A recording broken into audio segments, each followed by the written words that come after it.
seminário do professor Carlo Pietrobelli, intitulado Changing Dynamics of Foreign Direct Investment in Global Value Chains, Nearshoring and Industrial Policies. Professor Carlo is a professor and a policy advisor on innovation and industrial development and policy.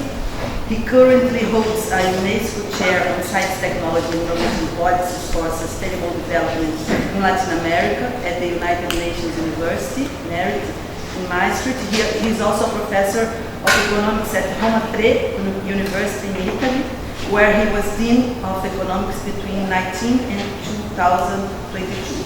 During 2009 and 2016, he was a lead economist at the Inter-American Development Bank, and his research interests range from development economics to innovation, trade, industry value chains, and natural resource in developing countries. He has published widely in international journals, and his books were published by Harvard University Press, Edward Elber, Fulbright, and Routledge. Professor Carlo é colega e pesquisador da rede de pesquisa Gvcs, que é uma rede global de pesquisa, que eu não sei se todos vocês já ouviram falar, mas que é uma rede que foi fundada em 2003 e composta por professores, pesquisadores, estudantes que pesquisam na área de sistemas de inovação e desenvolvimento. O professor Carlo esteve aqui na primeira conferência do Gvcs em 2003, a gente ainda não se conhecia, mas ao longo desses últimos 20 anos, a gente teve muitas oportunidades de estar, né, estarmos juntos em conferências, em seminários, e o que eu gostaria de chamar a atenção é que esse tema específico foi um dos temas que a gente discutiu, e mais um dos temas de pesquisa que dentro do Gvcs a gente aprofundou o debate a partir de uma proposta do Mundivon em 2013, 2014, que era essa discussão, esse debate, esse diálogo entre a abordagem de sistema de inovação e a abordagem de cadeia global de valor. Então, desde então, a gente vem, no âmbito do Gvcs e em outras oportunidades, discutindo essas interseções, os elementos em comum, as diferenças, enfim. E é nesse contexto que o professor Carlo Pietrobelli está aqui hoje para fazer esse seminário. So, thank you very much for being here, and the chair is yours. The floor is yours. Thank you very much. Sorry for the English. Boa tarde a todos, a todas. Parlo solamente italiano e inglese. So we'll manage with English. And thank you and welcome here. And let me thank Marina for inviting me, Jean Carlos, and all of you who are here to discuss with me tonight.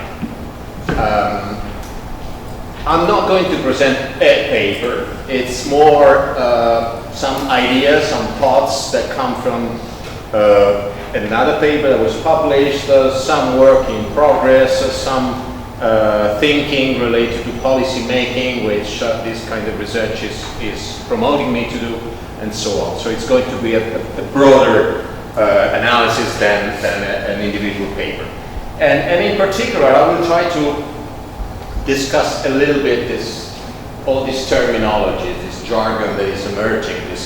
I'm sure you've heard of this word, this nearshoring and friendshoring and backshoring and reshoring and offshoring, and this has been applied to many different things, from Barbie dolls to developing countries, and wondering whether this is going to be, or this is likely to be, beneficial for developing countries, including Brazil, to the extent it's a developing country or developed country, whatever, but you know, it's a new tendency that is emerging. And there are fears as well. And there are downsides. This is an image of Monterrey in Mexico, where they're discussing about the potential for nearshoring, as well as the potential damages and the difficulties that Monterrey will face in attracting and benefiting from nearshoring. So let me try to organize today's discussion a bit. I will try to discuss, first of all, what that is, Secondly, I wonder whether something is really happening. There's a lot of discussion, there's a lot of hype, but I would like to see, and I'll try to show you a bit of the evidence. A lot of the evidence is imperfect, is not complete. It is needed an additional effort to try to measure more and discuss more how to quantify these flows. And then I will try to share with you a few ideas about the policy implications of all that. I mean, supposing that it is really happening, are countries ready to attract and try to capture the value and try to benefit from these investments? And what is the policy space? And I will discuss a bit this concept of global value chain oriented policies that I've been trying to discuss a bit over the last couple of years.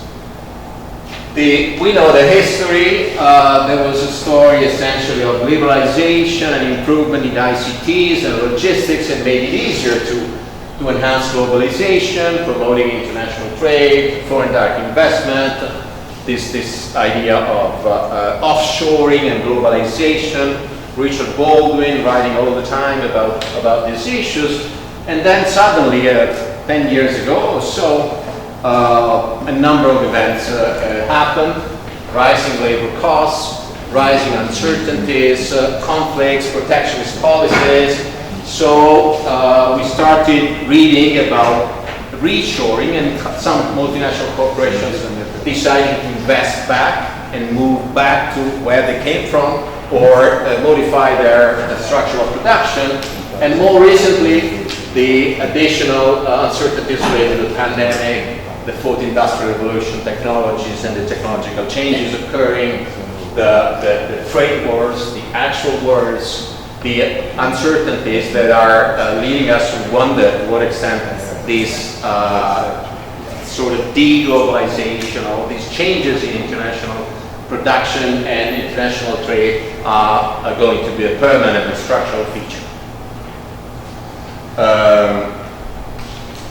This is the simple graphs on the value chain participation of different regions of the world. We see that there's been an increase, then suddenly the financial crisis 2008, it slowed down, but still for many regions of the world, global value chains account for between 70 and 35% of international trade. So whatever and however we look and measure them, they are a relevant feature. They are something very, very important that accounts for a lot of the international trade. And then, all these uncertainties I was mentioning, and the big question of what is happening, what is going to happen, and to what extent this is going to be reverted and modified.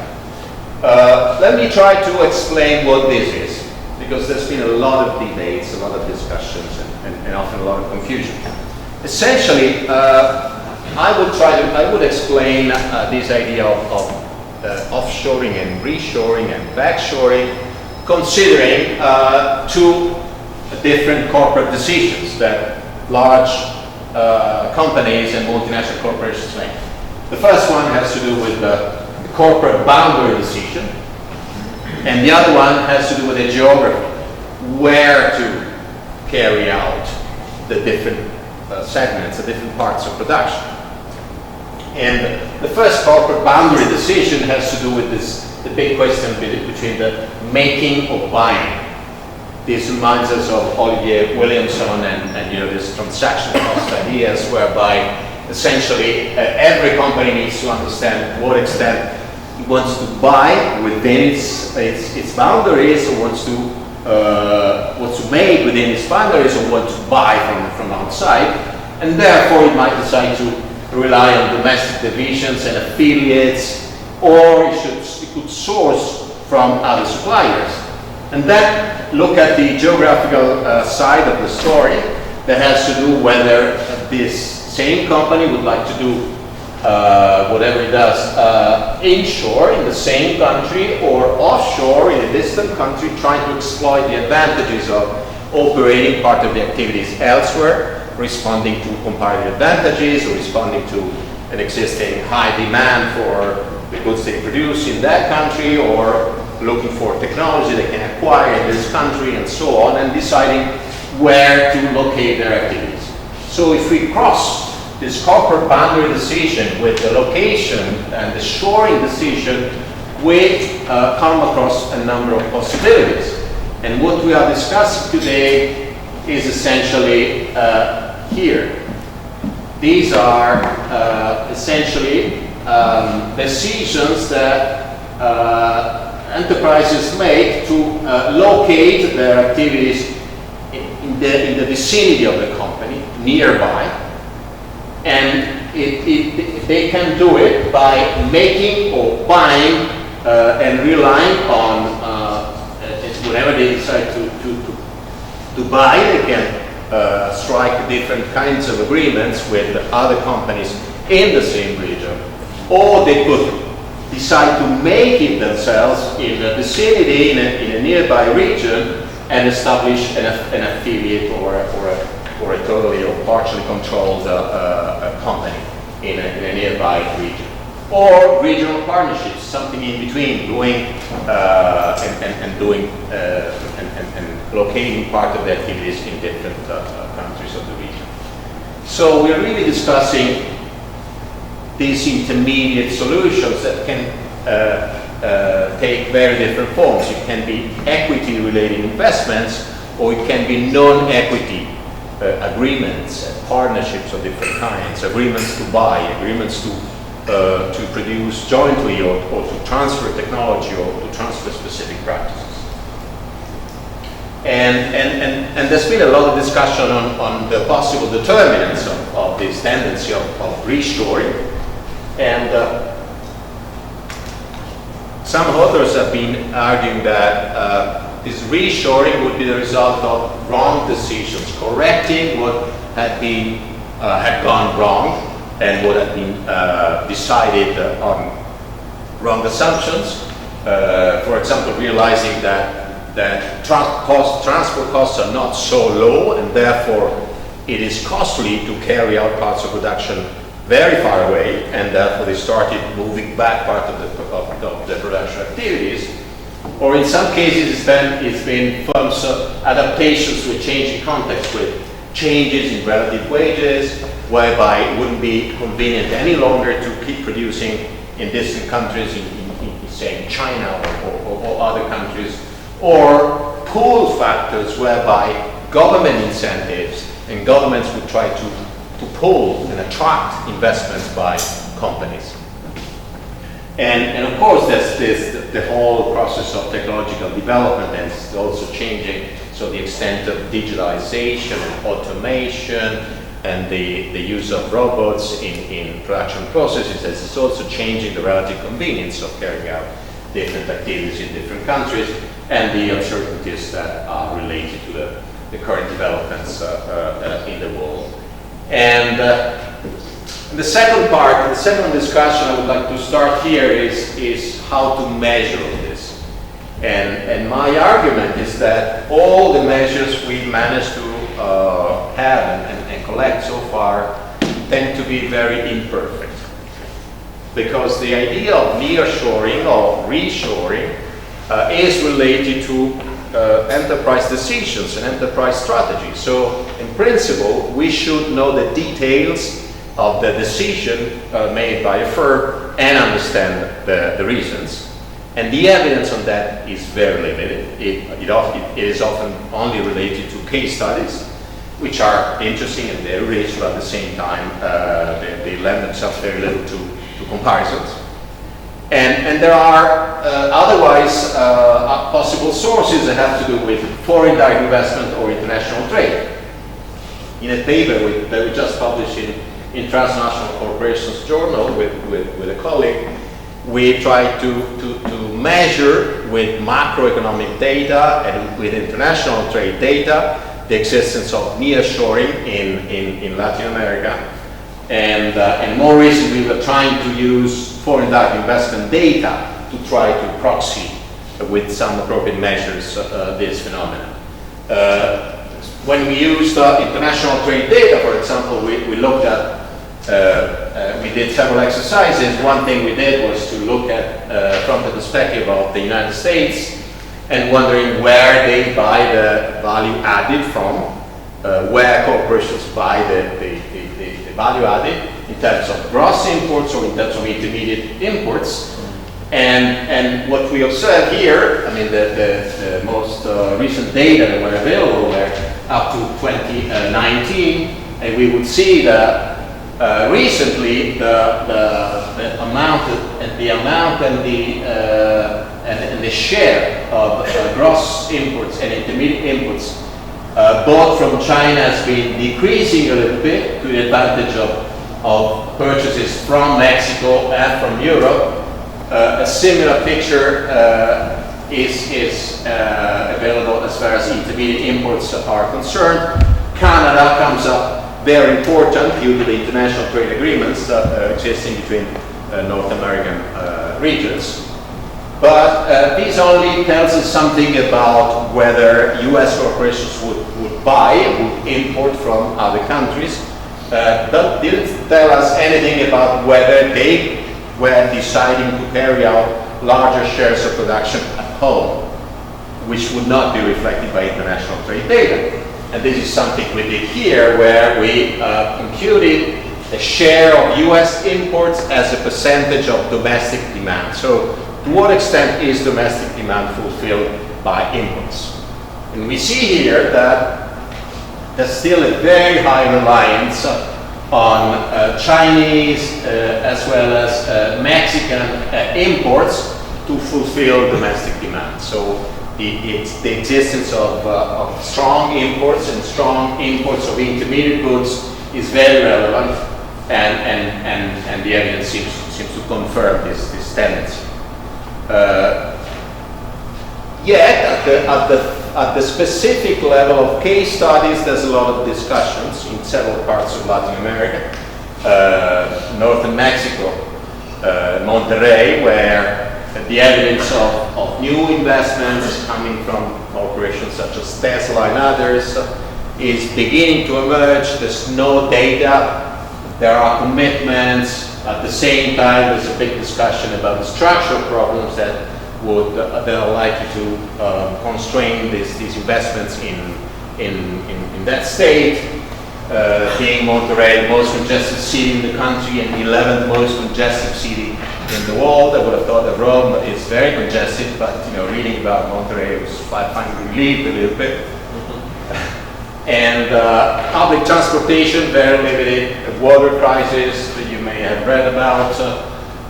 Electricity infrastructure, so a number of problems related to attracting investment that the region is facing. But let me jump to the next one. The debate about whether nearshoring or backshoring is really emerging, is really occurring, is open. I will show you a few diagrams from the IMF, where they've been discussing this phenomenon of what they call globalization, slowing of globalization, whereby looking at international trade data and looking at foreign direct investment, they suggest that there has been a very relevant fall in in foreign direct investment, and whereas international trade has remained at similar levels over time. So tendency to fall in international investments, and then this is interesting. I came across this analysis recently where they carried out a specific analysis asking companies, multinational corporations, and looking at the reasons why and whether managers in multinational corporations would be thinking about reshoring and about rethinking their strategy of international investment, and it's clear that many more are thinking about mentioning the idea of reshoring, and this has been increasing in the very recent years with the various events that you see here, the US-China trade war, COVID, Ukraine war, and so on. So the intention to eventually invest in reshoring in red, the geopolitical risk measured over time that has been increasing very recently, they seem to go together. So they seem to be an intention of many managers from multinational corporations to think about reshoring and moving back. This is not the evidence that something is occurring, but in the event it occurred, and in the event these intentions of these managers were confirmed, and these are intentions measured in the earning calls, the teleconferences or webcasts where companies discuss financial results over reporting periods. So official, formal and informal means of communication with that, to communicate with their shareholders to what extent their business is going. You see that among those that mention the possibility of reassuring, there's a clear divide. So they tend to be larger firms.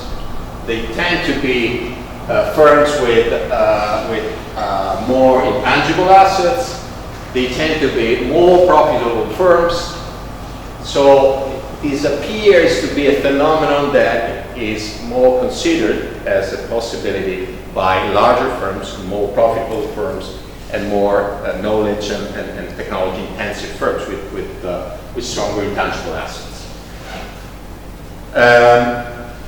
So case studies, international trade data, which I showed you a little bit. The next stage of my research would be in trying to measure nearshoring and backshoring, or the possible existence of this using microeconomic evidence. And this is work in progress. I'm trying to, and the intention, I will tell you, this is a book of intentions more than actual achievements or results. We are using this data set produced by the Financial Times, this called FDI Markets, which is a data set that records investment projects. So the unit of analysis is the investment project, international investment project. It is measured continuously. We managed to get data from 2003 to most recent weeks. It's a matter of more than 300,000 projects by more than 100,000 companies. The idea is to track the company behavior by looking at their investment strategies, and for each investment project we have data on the source country where investment comes from, the sector, the business function, which can lead us to proxy the business function with the stage, the segment of the value chain, the destination country, whether these investments are new, whether they are expansions of existing investments, whether they are co-locations that occur together with other investments, the value of investments, the jobs created, and a lot of additional evidence. To our aims, however, they suffer from a drawback that we're trying to address that has to do with the lack of information on divestments. The kind of logic I was trying to explain before of a reshoring would be of a firm that had been investing in a country, that had been investing in a sector, and then is eventually deciding to move back or to move elsewhere and modify their location strategy of the investment. This data set does not record divestment, but we're trying to address this problem. And the other weakness is that it only tracks foreign direct investments. So in the event of say, a French company willing to invest back in France instead of investing in Belgium or in Congo, then we would not have this evidence. And we are trying to match this kind of evidence with geopolitical data, looking at whether this logic of modifying the geography of foreign direct investment and the geography of value chains is characterized and influenced by the belonging to different country groupings and political and geopolitical coherent groups. So using, for example, the voting strategies in the United Nations sessions to see to what extent countries tend to be allied with each other or tend to be rival to each other and so on. And we're developing an empirical strategy to understand how these investment flows have changed and whether these results differ by sector. So a big question we're trying to address is to analyze to what extent the behavior of firms and investments in different sectors would be influenced by the specific industrial policies that are beginning to be implemented in advanced countries. The Inflation Reduction Act, the CHIPS Act, the European Strategy for Critical Minerals, the Made in China strategy, and whether this is going to changing the strategy of locating investments and different segments of the value chains to different countries and different locations, and whether it's staying, for example, whether there's a tendency to locate investments in the same geopolitical bloc, taking a sort of a regional approach, or whether this is not being confirmed by the data, and this is this kind of questions that we're posing ourselves.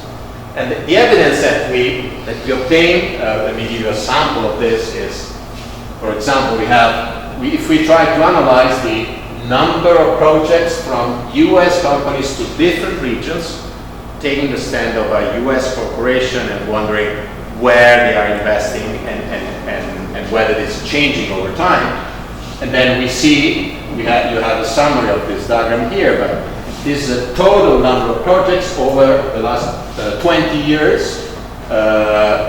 These are the years in which something relevant for this data appears to be happening, like decline in the number of projects towards all regions after the financial crisis, 2008. Then after 2011, they started going up again.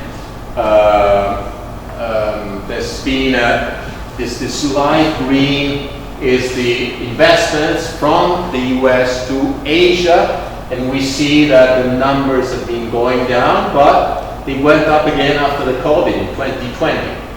And the green is Europe. Europe was below Asia as a destination of US corporations' investments. It's been overtaking investments in Asia. And these are numbers of projects. Which is Latin America? Latin America is the Western Hemisphere is here, and Latin America is here. This sort of pink.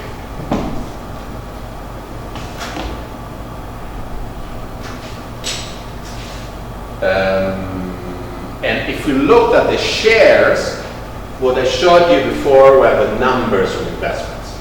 Now if we move to the shares, the percentages, and then we see that there is an evolution. Well, first of all, Asia and Pacific and Europe dominate the whole picture. These are investments from US corporations into these regions. We see that the share to Asia has been going down remarkably. The share going to Europe has been going up remarkably. And what happens, strangely enough, in the last 2 years is that the tendency appears to be to the increase in investments towards Asia and a fall in investments towards Europe. I don't have explanations yet, but this is something we'll be looking for and trying to understand a bit more what happens. I mean, one challenging question that we're posing ourselves is whether this is occurring to a different extent in different sectors, and whether this idea of strategic sectors are being promoted by advanced countries with the examples of industrial policies I was mentioning before, they all relate to strategic sectors, to the digital transition, to the green transition, and so on. These are data on semiconductors, for example, and investment in semiconductors. And we see that it is interesting that the number of investments to Asia was very, very high, and then it started going down and down and down. So the overall tendency towards over this 2 decades has been of a decrease of investments in Asia and a relative recent increase of the same investments in Europe. Perhaps this could be an initial evidence of less offshoring in this strategic sector, so less of foreign investments, smaller numbers of investments in semiconductors carried out in countries different from US. The source here of this specific table is, the diagram is the US. And if you look at the share, we see that the shares of investments going to Asia have always been very high. They started going down for the last 7-8 years, and they went up again. So the extent of offshoring is still very high.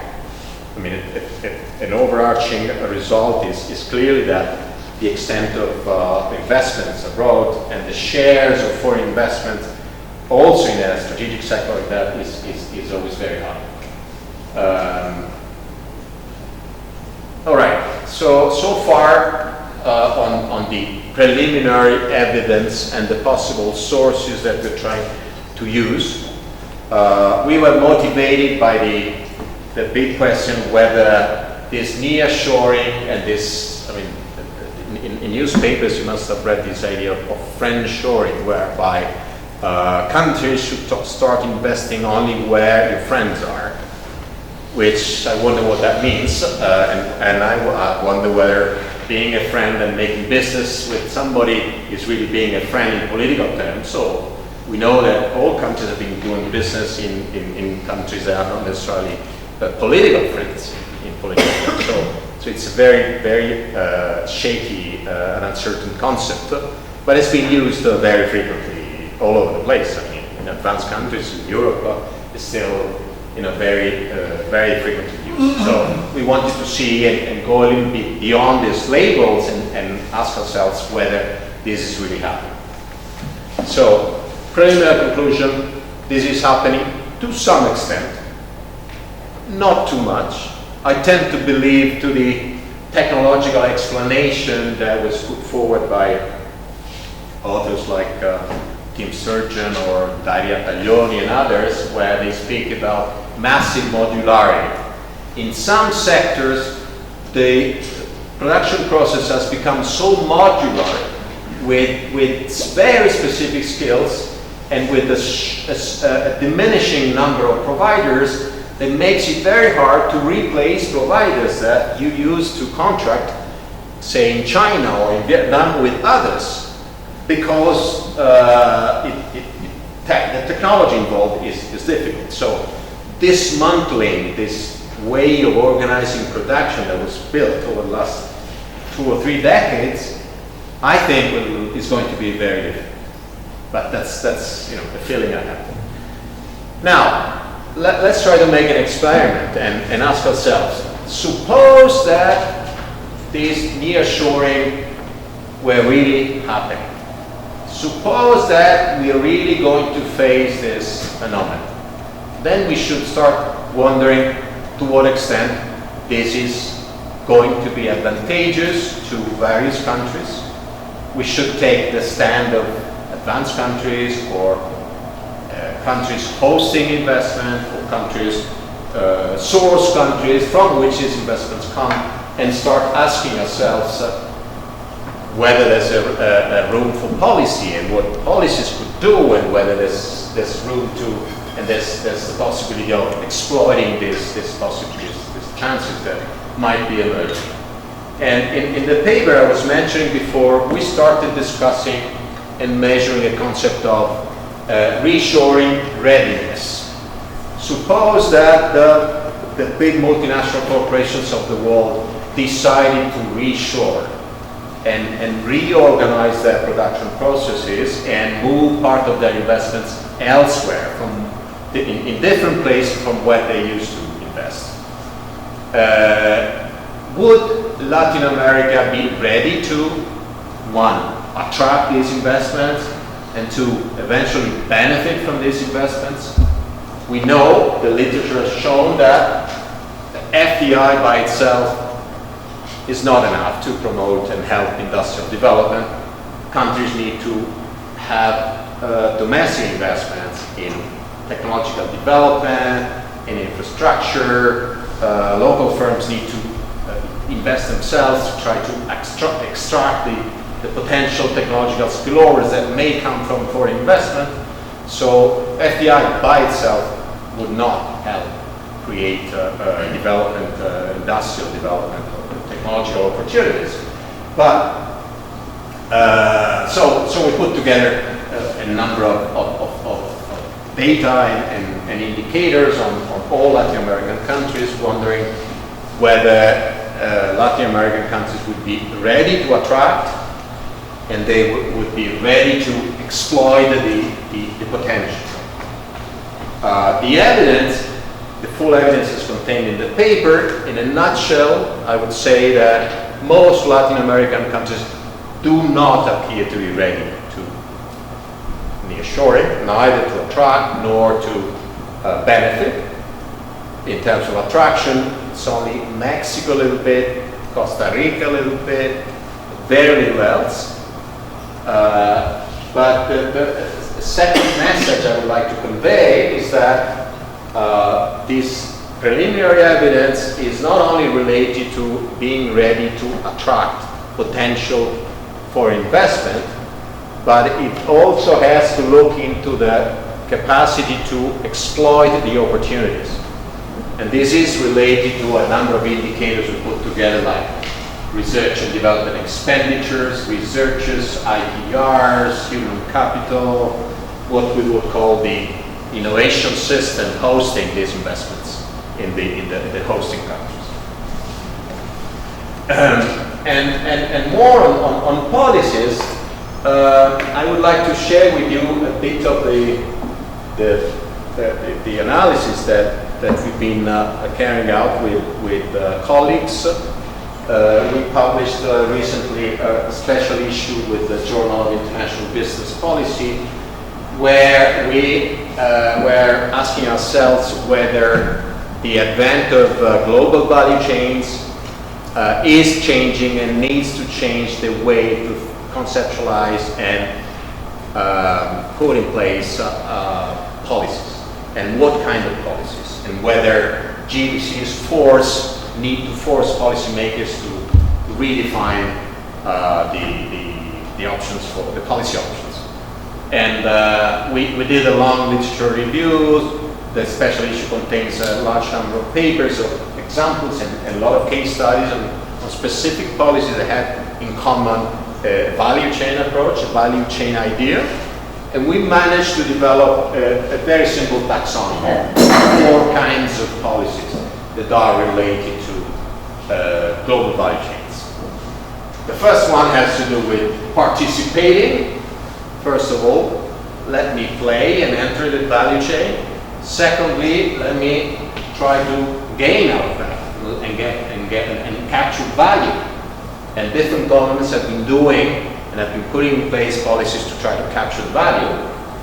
Thirdly, many governments have been realizing that Gvcs have undesired and unfavorable consequences on social inclusion. So a number of policies have been directing the specific social consequences of value chains. And finally, and this became more evident recently, resilience. I mean, managing to ensure some degree of flexibility in participation in value chains. You may say, these different policies. Well, let me start from this. specific instruments, specific policy tools related to GVCs. You can read them and you may say, but these are the usual suspects. These are the typical trade, industrial innovation, social policies that we've been seeing. So we're just painting these policies with this jargon, this GVC language and labels. What we argue is that there's at least 3 specific dimensions that make these GVC policies and approaches different. The first is that there needs to be, and several governments have been putting a special emphasis on tasks. So the value chain concept is a concept that allows to move beyond sectors and trying to understand that a sector is made of many different tasks. And therefore, the argument is that policies need to be directed to specific tasks and need to realize that any product is made of very different intermediate products and very different functions and tasks that add value in this process. And therefore, the policy needs to be aware of this and try to be designed to reflect this idea. Secondly, linkages. If there's one lesson of this whole value chain discourse, is that linkages and relationships matter a lot. So, and this is very much in common with the systems and innovation systems literature. Linkages, interactions. So policies need to look at linkages and try to promote, and like to select which linkages to promote, but have a specific perspective on linkages. And thirdly, the enterprise level. The enterprise level meaning understanding what larger corporations would like to do and try to do in GVCs, international buyers as well as suppliers, and what their incentives are, and what their behavior and strategies, and really try to twist the policy to take into account of this specific firm level logic. The rationale that has been discussed behind the various policies, the explanations, the why these policies are justified is different. I mean, the participation policy is essentially the traditional minimalist state intervention in improving the business climate, tend to be horizontal. The value capturing tend to be vertical policies with a much stronger role of the state. And there's a lot of innovation policy behind within this box, and the others are also related to a number of different elements. But having identified 4 different categories of GVC policies, we started wondering whether these 4 categories are complementary or substitutes, whether they can go together, and whether they have to go together or not. And this is also work in progress, but beginning to think to what extent these are different specific GVC tools, and I've been focusing on the 2 initial categories of GVC-oriented policies. The one that has to do with participation and attraction, so trying to enter the value chain. And the second one has to do with capturing the benefits and values and rents behind this value chain process.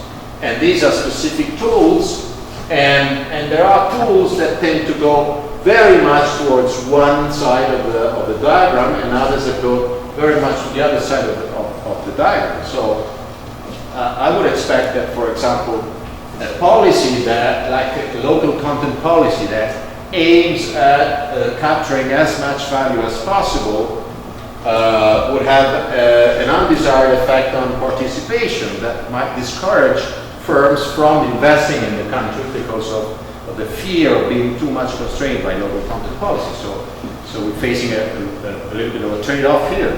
Whereas, on the other hand, attracting at all costs and subsidizing loans for investors, unconditional tax rebates for FDI and so on, is likely to attract, but very likely to add a little value, very little value to the country. So there's an area in between that has to do with this specific and other instruments that is more promising in terms of both attracting value chains and capturing value and getting rents and benefits to the country.